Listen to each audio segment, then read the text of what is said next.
Então, pessoal, boa noite. A nossa aula de hoje, nós vamos discutir aqui sobre políticas e práticas afirmativas, etnia, identidade, diversidade e grupos minoritários, né? E para a nossa aula de hoje, nós vamos falar um pouco sobre essa questão de comunidades quilombolas, tá? E por que nós vamos falar dessa dentro de uma disciplina de sociologia e antropologia? Porque vamos falar de políticas e práticas afirmativas, etnias, identidade, diversidades, né, desses grupos minoritários, sendo que estamos trabalhando com os cursos de administração, contabilidade, logística e engenharia, não? Mas o que nós trabalhamos Contabilidade, e a professor, não proposta esqueça. falei contabilidade, né? É que a nossa sociedade, a sociedade brasileira, sobretudo, né, nós temos aí, a partir do processo de colonização, passamos também por essa formação da sociedade brasileira num contexto prático da miscigenação. Então, essa miscigenação, hoje nós temos um resultado aí onde mais de 50% da população se declaram como negros, né? E aí temos os indígenas e temos um pequeno grupo que se declaram como branco, né? Um pequeno grupo, assim, em relação aos demais. Em percentual, parece-me que são 25% da população que se declaram como branco, né?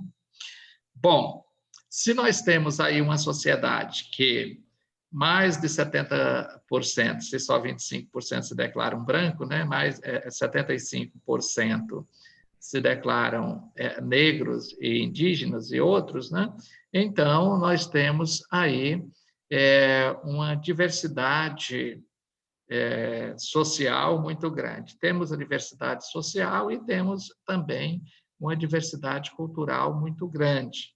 Por esta razão, é interessante, uma vez que estamos estudando sociologia e antropologia, nós falarmos sobre essas situações, levando em consideração de que as organizações sociais, elas estarão recebendo este público que é diversificado, que tem uma diversidade cultural muito grande. O Brasil talvez seja um dos países com a maior diversidade cultural do mundo, dado a sua base geográfica, bem como a sua população e esta formação da sociedade pelo processo de miscigenação.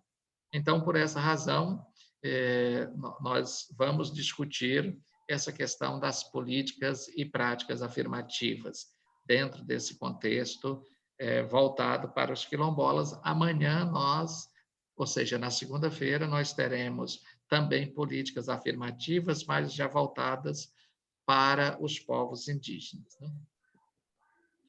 E aqui, nós temos aqui, dentro dessa propositura, política do movimento negro no Brasil. Quando nós vamos falar dessas questões da política do movimento negro, a gente leva aí qual o papel dessas políticas, né? Ou qual o papel dos movimentos, né?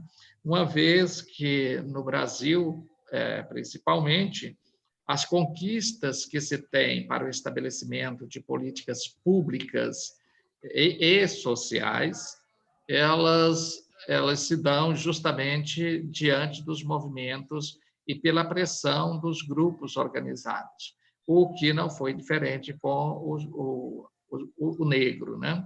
Então, aqui o movimento negro tem um papel importante na criação e no fortalecimento do ser negro numa sociedade determinada, a valorizar e ressaltar a imagem de uma elite erudita e branca, né?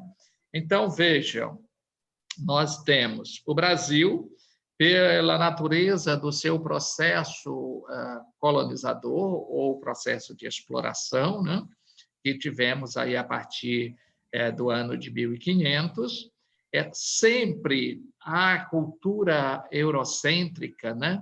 Ou seja, a cultura europeia, que chega à colônia dentro de um contexto do etnocentrismo, e vocês vão ouvir falar muito sobre essa questão etnocêntrica. Acredito que não é nessa disciplina mesmo e na filosofia que a gente discute essas questões. E aí esses termos podem ser, inclusive, estranho para alguns de vocês, e nós temos que já discutir, apresentar, falar dos termos e o que eles significam, né? Quando nós falamos de etnocentrismo, nós estamos falando de a imposição de uma cultura sobre outros povos, tendo este outro como sendo atrasados e a nossa cultura como sendo a cultura superior e que deve ser adotada por todos, né? Isso foi o que aconteceu nesse processo de colonização, uma vez que fomos colonizados pelo branco, né, na colônia de exploração, e só que para essa exploração tiveram que contar com a mão de obra escrava do negro, principalmente, e também com a mão de obra escrava dos indígenas, né? Uma vez que os indígenas também tinham o processo de apresamentos justamente para submeter a esses indígenas ao trabalho forçado, né? Algo que não deu muito certo, e daí criou-se esse mito em torno da figura do indígena de ser este povo preguiçoso, né? Mas, na verdade, foi uma desculpa que os europeus arranjaram, porque eles, sendo essa cultura superior, este homem superior, eles não conseguiram, vamos usar um termo aqui que era usado para os animais, né? Não conseguiram domar esses selvagens, que era a forma como eram chamados, né? Os indígenas, eles não conseguiram domar esse selvagem a ponto de que todos submetessem a se tornarem escravos. Então, para não ficar, aí tiveram que lançar mão da escravidão negra. Então, para não aparecerem como perdedores diante desse processo de escravização dos indígenas, cria-se este mito dessa a apresentação de que o indígena era preguiçoso e aí tiveram que deixar de lado, né? Mas, na verdade, é porque não conseguiram domá-los, né? E nem domesticá-los para o trabalho forçado, né? Então, nós temos essa questão, aí eu volto à questão do etnocentrismo, essa cultura superior, que é a cultura eurocêntrica, ou seja, é uma cultura que tinha a Europa como centro do mundo. Portanto, da Europa teria que emanar tudo aquilo que se dizia a respeito da civilidade para todo o mundo, para os demais continentes, né? Então, vejam que nós fomos explorados dentro desse processo de colonização por esta visão etnocêntrica, de um posicionamento etnocêntrico, tendo o eurocentrismo como a base para essa nossa exploração e colonização. Daí porque nós temos aqui, tem um microfone aberto e está dando muito eco, e vai aparecer na gravação este eco. Então, vejam que falar da causa negra dessa sociedade, que ressaltava, inclusive, essa imagem do homem branco como sendo esse ser superior, não é fácil, é complicado, principalmente pelo legado histórico aqui no Brasil, de que o negro ele não passava de uma simples mercadoria. Assim como se comprava um cavalo ou um boi ou outro animal qualquer, o negro era comprado para desenvolver como mercadoria para ser simplesmente escravo, né? Então, é muito complicado. E isso está tão presente na sociedade brasileira de que, outrora, quando os pais iam registrar os filhos, já colocava lá a cor do filho, porque isso valia muito em uma certidão de nascimento, né? Quando alguém pegava a certidão de nascimento, mesmo sem conhecer a pessoa, mas estava lá, seu fulano de tal, filho de Beltrano e Teltrano, cor branca, né? Então, isso contava muito. Eu falo, inclusive, com experiência própria, porque na minha certidão de nascimento estava lá, quando eu fui registrado, de que eu era branco. Agora, imagine, né? Eu sou resultado da miscigenação, do processo miscigenatório. Eu tenho as minhas tataravós, por parte da minha avó materna, que eram negras, né? Foram escravos, foi escrava, né? Só uma, né? E por parte do meu avô, da parte da minha mãe, era índia, foi pego na aldeia para ser aprisionada, né? E aí sim, quando vem para o meu pai, aí sim, os meus tataravós, eles são europeus. O meu pai, sim, era branco, né? E eu sou resultado dessa mistura.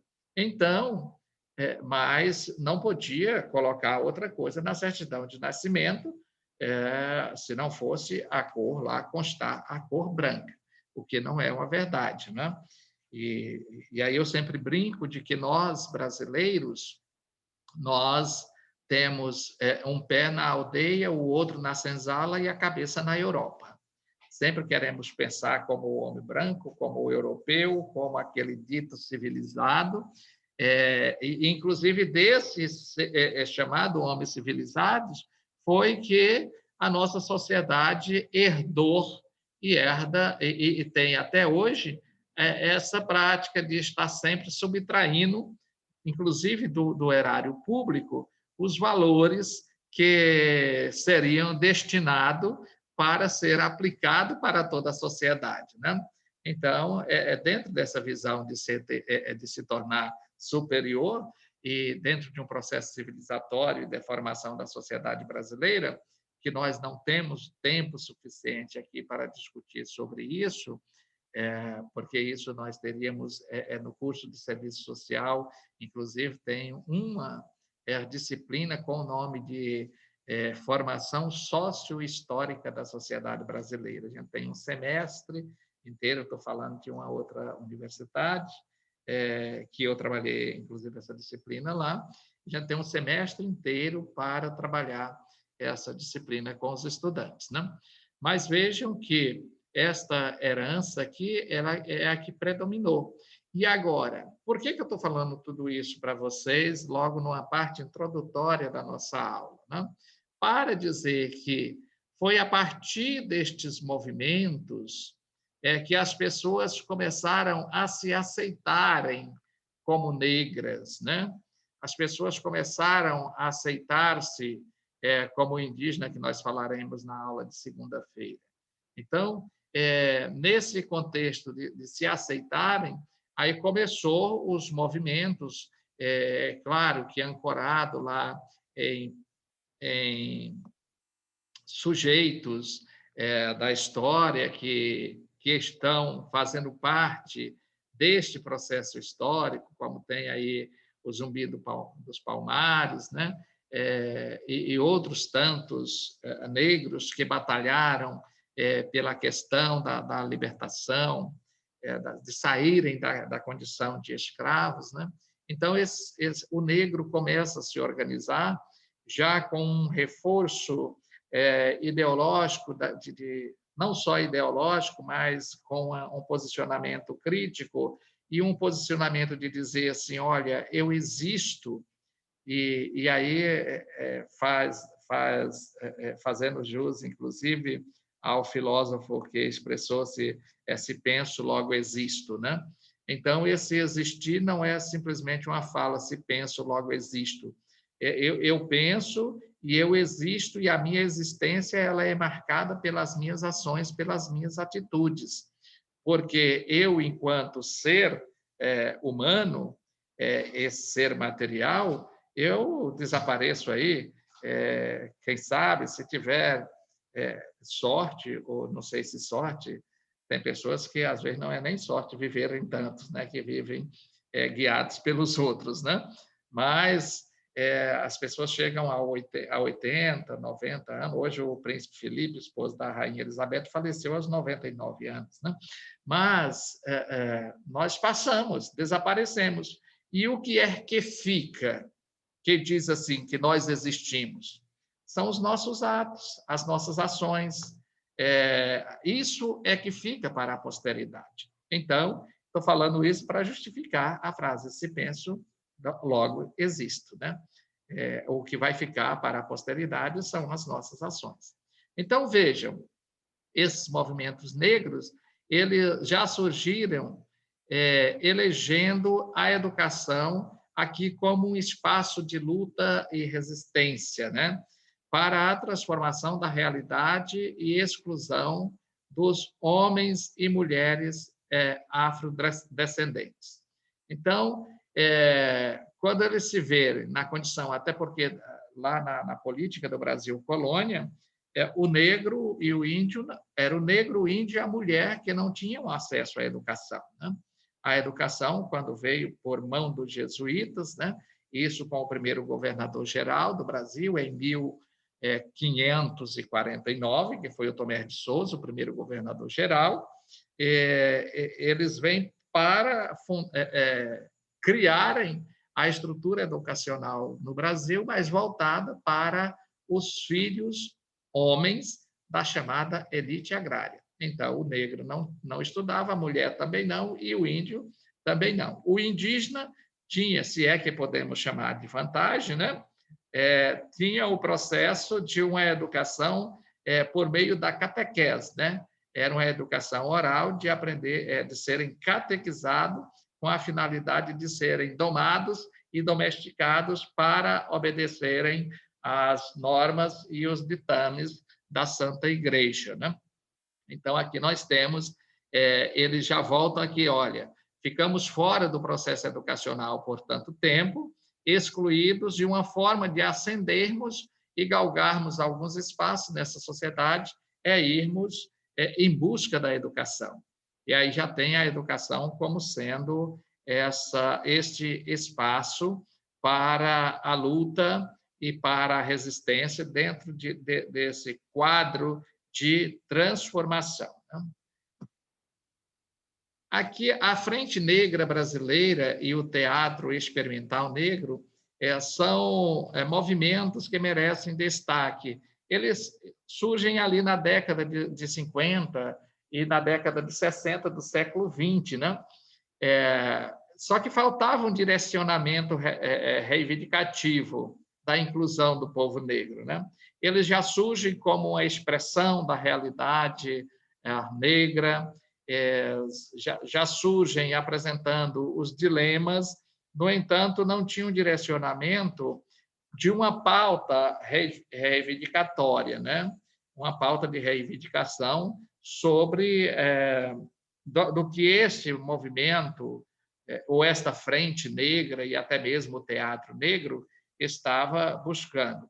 Inclusive, hoje faleceu um dançarino negro do Brasil, que, inclusive, participou de vários países no processo de estruturação de companhias de dança em vários países, se tornou diretor de dança em outros países também, esqueci o nome. Hoje, no Bom Dia Brasil, passou uma matéria sobre ele, mas até essa matéria foi tão minúscula, né? E que eu fui buscar na UOL agora à tarde, porque pela manhã eu tinha visto só o chamamento na UOL, né? E agora à tarde eu fui buscar, já nem essa notícia minúscula já não constava lá, né? Ao passo que a morte do príncipe Felipe estava lá pela manhã, foi objeto de uma matéria longa pela manhã, está no UOL pela manhã, está agora e deve continuar aí por vários dias. Então, eu olhando isso e fazendo uma análise crítica. Ismael Ivo, né, não, professor? Isso, exatamente, isso mesmo. É o Ismael, né, que Ele faleceu, inclusive ele era de 1955, parece-me, se não me engano, então ele faleceu aí com 66 anos, né? 67 anos, relativamente jovem, né? Novo ainda, né? Para vocês que estão começando a vida agora, já acham que está velho. Para quem já está assim de meio-dia para tarde, igual eu, acho que ele morreu ainda meio novo, né? Tinha que ter, tinha que ter ficado um bom tempo, né? Mas, então, ele foi um destaque muito grande, né? Mas a própria imprensa que diz que agora está dando a cobertura e está em defesa do bem-estar social, do reconhecimento da diversidade brasileira e das desigualdades, essa própria imprensa, ela colocou um bannerzinho lá pela manhã e agora à noite eu já não encontrei mais, agora no final da tarde, né? Um dos maiores canais, portal de notícias que temos no Brasil. Então, veja que ainda temos essas resistências que fazem parte dessa tessitura social e também ideológica que temos na sociedade brasileira, essa questão da valorização a essa diversidade, principalmente aqui ao negro, que estamos trabalhando hoje sobre essa questão. Então, vejam, vamos seguir um pouquinho mais adiante, que na metade dos anos 70, né, com o processo de abertura política, que aí já começou ali na metade dos anos 70, Estava lendo isso bem. Hã? Estava lendo Professor, essa tem uma questão bem aqui na menina bem internet. pedindo para entrar. Então, ali era o regime militar que iniciou ali mais especificamente em 31 de março de 1964, né? Onde teve o ato institucional 01, publicado no dia 1º de abril de 1964, e ocorreu, de fato, assumindo o governo, os militares, no dia 2 de abril de 1964, com o Marechal Castelo Branco. E isso perdurou aí por 21 anos, a ditadura militar no Brasil. E dentro desse processo todo, ali já nos anos 70, na segunda metade dos anos 70, já o regime militar estava corroído, tanto pelas a prática ditatorial, e também a perseguição a políticos, que já não concatenava com o pensamento democrático existente, principalmente nos Estados Unidos, que era o país que dava, que inclusive deu sustentação para que o regime militar se implantasse, tanto no Brasil quanto em outros países aqui da América do Sul ou da América Latina, né?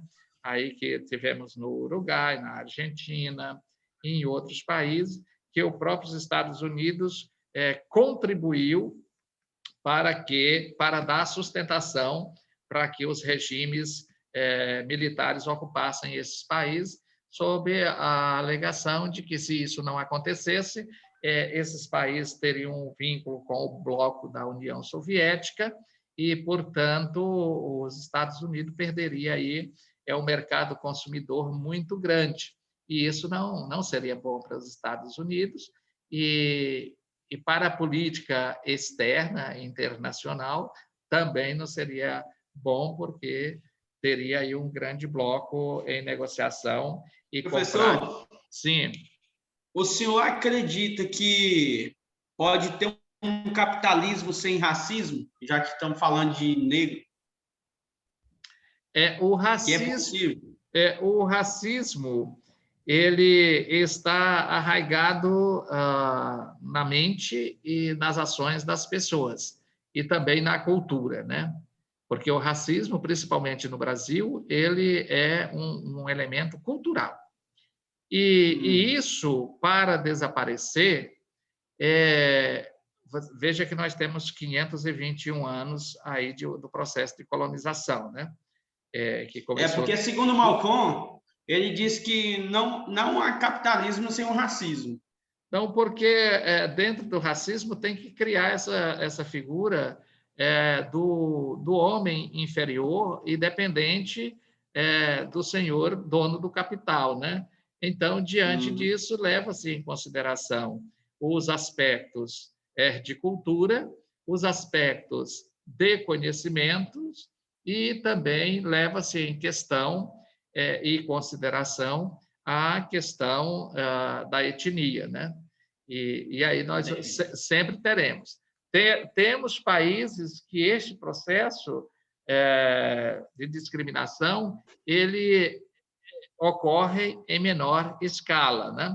Mas principalmente nos países menos desenvolvidos, ele ocorre assim de forma muito clara. E dependendo da cultura, porque nós vimos aí o caso que ocorreu daqui. Vai acabar. Então, que foi morto o negro lá, que foi preso e foi morto na Inglaterra, asfixiado com um soldado branco ajoelhado, né? Ou seja, nos Estados Unidos, né? E nos Estados Unidos ainda tem essa luta. Bom, mas nós vamos continuar essa discussão no segundo bloco da nossa aula de hoje, porque o nosso tempo desse primeiro bloco já encerrou, e aí nós voltaremos no segundo bloco com essa discussão